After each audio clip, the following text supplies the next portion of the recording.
Oi, eu sou a Lucélia Canassa, faço doutorado em estudos literários na Universidade Estadual de Londrina e o nome do meu trabalho é A Paternidade da Ausência em Canção para Ninar Menino Grande, da Conceição Evaristo.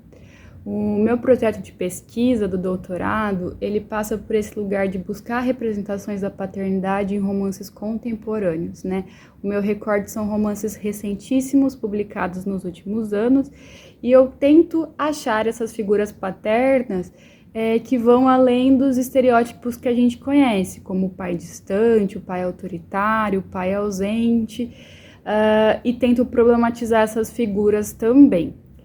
Em Canção para Ninar Menino Grande, a gente tem ali um pai que ora está de acordo com determinada representação que já conhecemos, baseada na virilidade, ora rompe com essas representações, né? E aí, retomando um pouquinho desde o início, a Conceição Evaristo, nessa obra, Canção para Ninar Menino Grande, ela segue aquela tradição de vozes femininas, são mulheres que narram, mas diferenciando de alguns outros romances, né, em relação ao conjunto da sua obra, o que aparece ali de personagem central é um homem, né, o personagem Fio Jasmin. Ele aparece através da reconstrução dessas mulheres, na junção da escrevivência delas, mas é ele o fio que liga, né, o próprio nome Fio Jasmin, que liga todas essas mulheres, né, que as unem de alguma forma. A narrativa, ela possui diversas camadas, né, e é justamente através das sutilezas que a gente vai conseguir elaborar a representação de uma masculinidade preta para então pensar na paternidade. Então, a construção do Fio Jasmin, a gente consegue ver, como eu já disse, o flerte, ora com a masculinidade baseada na virilidade, ora com esse rompimento, né? Eu faço no meu trabalho, nessa minha investigação, o diálogo com a Bell Hooks, principalmente no livro que tem o título A Gente é da Hora, Homens Negros e Masculinidade, publicado em 2022 aqui no Brasil, né? Então, o objetivo dessa comunicação é pensar nessa representação do Fio Jasmin e pensar nessa performance, na verdade, que ele representa, né? Na maior parte da narrativa, a gente vai lidar com esse homem performando uma paternidade baseada na virilidade, inclusive vindo ali de ensinamentos dos homens mais velhos, como o próprio pai do Fio Jasmin, que ensina muito pouca coisa para ele, mas dentre essas poucas coisas ele ensina que homem não chora, né? E tudo isso baseado na virilidade. E só ao final, né, no desfecho do livro, que a gente vai ter um contato, então, com os sentimentos do Fio Jasmin. Então, retomando, essa representação do Fio Jasmin dentro de uma masculinidade hegemônica, ela está passando por esses lugares de que o homem não lida com sentimentos, de que a função paterna não envolve os cuidados com os filhos, nem mesmo a afetividade, né? Ele vai ter vários filhos, tanto no casamento como nas outras relações que ele tem, e nenhuma é de muita proximidade ou mesmo responsabilidade. Há alguns momentos em que ele cumpre ali com o papel de provedor, dependendo do relacionamento que ele tem, mas de afetividade a gente não tem essa demonstração com os filhos em todo o romance, né?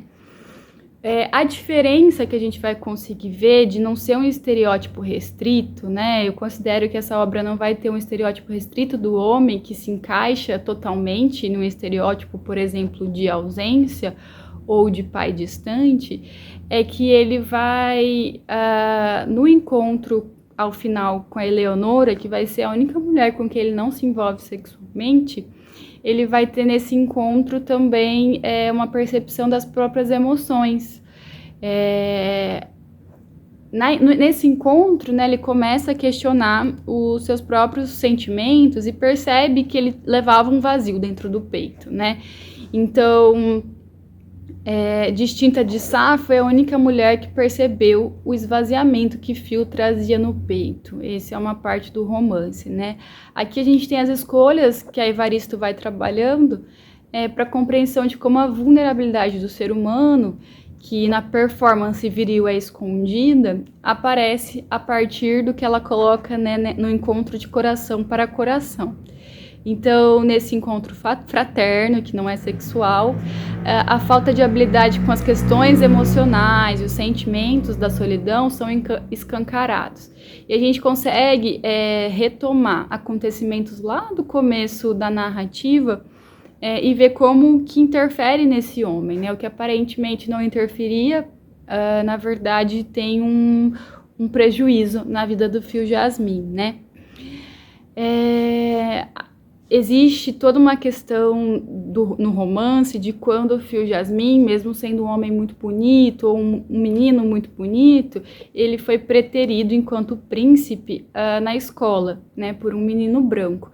E é engraçado, né, curioso, interessante e significativo como essa situação vai aparecer em diversos momentos do romance, né? Às vezes aparece de forma muito sutil, mas a gente vê como esse fato marcou. Então, há a possibilidade de a gente pensar que muitas das suas conquistas sexuais, amorosas, também passa por esse lugar de querer ser este príncipe ao qual ele foi preterido, né? Então, a capa do Príncipe Negro, do Fio Jasmine, é justamente as conquistas amorosas, é a proteção para esse encontro com a discriminação racial que aconteceu muito cedo, né? Que vai quebrar a inocência do Fio lá na sua infância. E ele subverte isso de alguma forma e não percebe, né? Temos muitos atos inconscientes que parte desse homem. Esse fato simboliza toda a construção de Fio Jasmine como um homem preto, né? Então, o racismo acompanha os pensamentos e as atitudes dele, né, durante o romance. Na trajetória do Fio Jasmine aparece o não enfrentamento dos seus traumas, então a falta de reflexão sobre os valores, né, passado de geração em geração. Quando o pai dele, por exemplo, ensina que o homem não chora, não há uma reflexão sobre isso, há apenas a reprodução. E também ele não tem repertório, né? Se ele teve um pai distante afetivamente, é o que ele consegue reproduzir também para os tantos filhos que ele vai tendo, né? Gerando junto com as mulheres. A gente pode pensar também que há uma aceitação das normas patriarcais, né? Por exemplo, com os colegas de trabalho, os maquinistas que validavam muito a questão das conquistas dele, né? Achavam isso muito interessante, muito legal. E ele conseguia essa validação, que é um outro caminho que a Bell Hooks fala também que alguns homens negros passam, né? Então, impossibilitados de estar em todos os lugares de poder, tais quais os homens brancos, muitas vezes a questão amorosa e sexual é um lugar de conquista para os homens negros, né? Esse é um pensamento que a Bell Hooks coloca no livro que eu citei, né? A Gente é da Hora, Homens Negros e Masculinidades. Então, a aceitação dessas normas acontece pelo Fio Jasmine, pelos colegas de trabalho, por todos os homens, né, pensando que começa lá, inclusive no pai do Fio Jasmine, que tem, né, que tem ele com uma mulher muito nova. A mãe do Fio Jasmine gera ele muito novo e o pai já era mais velho, né? E isso ele vai reproduzindo sem a reflexão. Então, como que a gente imagina, né, esse cuidado, esse afeto com as crianças sem nunca ter experimentado, né? Essa é uma das questões que eu levanto nesse trabalho, né? Não sei se eu comentei lá no começo, mas a investigação faz parte de um trabalho em andamento, né, que pretende analisar como se configura a apresentação da paternidade a partir desses romances, né, e o objetivo é encontrar novas categorias de representação, né, de paternidade, além de compreender as transformações do homem em relação às novas demandas e a resposta aos papéis sociais tradicionais.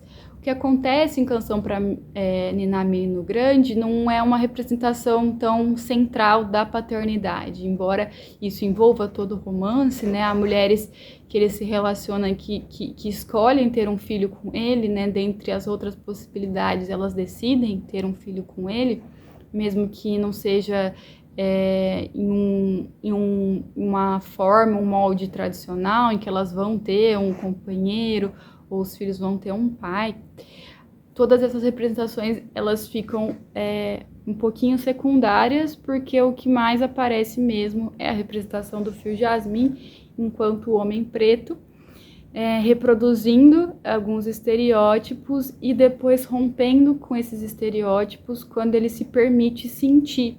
Então, esse lugar do sentimento e da vulnerabilidade, ele é muito potente nessa reflexão, nessa transformação em relação à paternidade. Há muito mérito na construção complexa dos personagens que a Evaristo traz nesse romance, né? Se numa primeira camada o leitor é levado a crer que se trata de uma história de um homem galanteador, conquistador, com um olhar atento a gente vai ter esse contato mais íntimo com o texto que nos leva a outros lugares mais profundos, né? Então a gente explora mais a construção dos personagens e até no texto que antecede a narrativa, a Evaristo coloca, né? Lembrem-se de que estamos falando de uma história de amor, ou para ser mais exata, de amores, e muitas são as amantes. Isto é, as que amam ou as que perseguem esse sentimento na esperança e no desejo de serem amadas, né? Então, a gente vai ter diversas mulheres e diversos filhos. As mulheres nesse romance também possuem um traço em comum, né, no que diz respeito à potência, a assumir os seus próprios desejos, as decisões em relação aos seus próprios destinos, né? E para dar uma retomada e talvez uma conclusão, eu penso aqui na questão da paternidade de ausência, né? Que são esses eternos dias vazios para alguns dos filhos. Eu estou tentando achar onde eu gostaria de terminar.